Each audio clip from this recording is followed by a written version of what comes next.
বাসী আসসালামু আলাইকুম রহমতুল্লাহ।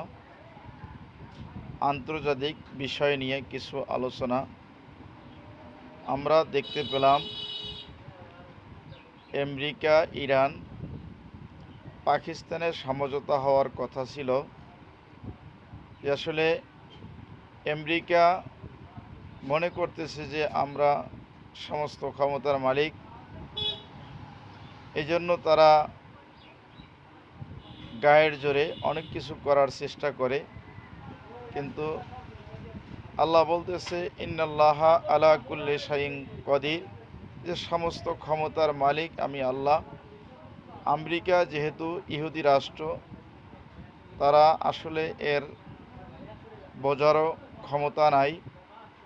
তো যাই হোক, আল্লাহ তাআলা মুসলিমের পক্ষে আছে, ইরানের পক্ষে আছে।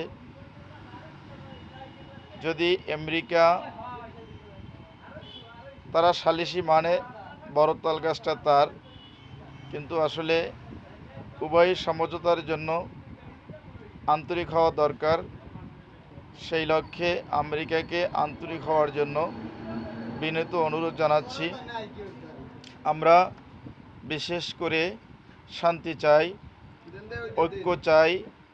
আমরা হানাহানি মারামারি চাই না, আমরা চাই শান্তি।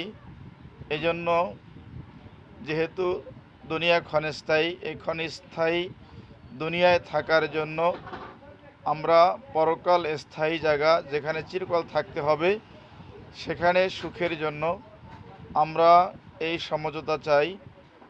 আমরা পৃথিবীর সকলেই মিলেমিশে আমরা বসবাস করতে চাই। এজন্য